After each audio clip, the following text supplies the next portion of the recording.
The moment Fabiola Garza announced that she was creating a Princess Saint book to be published by Word on Fire Spark, I was waiting in joyful anticipation.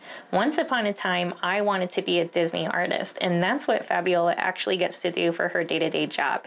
She works for Disney Creative Group, and she is also the author and illustrator of The Story of St. John Paul II, A Boy Who Became Pope, and the Disney Pixar Little Golden Book, Coco. I would have loved to have had a book like this growing up, so I was excited to buy copies for my elementary school-aged daughters and goddaughter. First of all, when I look at the cover and the golden edges of the pages, I get a little bit of that old-school Disney fairy tale book vibe that you see in the opening credits, right?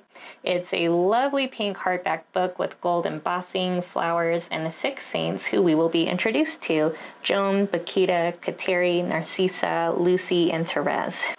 What might be unexpected is that the saints who are featured aren't royal princesses in the technical sense of the word, but princesses of heaven.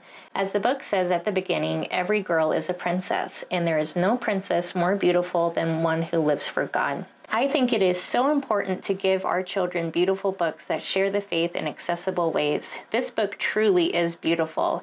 I can imagine that if a child saw this book on a shelf, they would immediately feel drawn to pick it up and flip through it.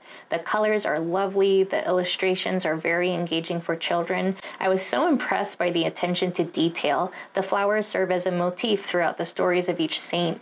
You'll see flowers on their clothing, throughout the scenery, and even in the way that these women encounter Jesus. It's a subtle thing, but very lovely and intentional. I feel like the length of the book is appropriate for young readers. The pacing is good, not too quick, not too long, for reading out loud, for story time, or for a young reader to practice reading on their own.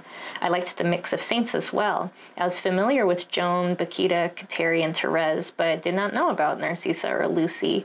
I think young readers will find all of their stories engaging.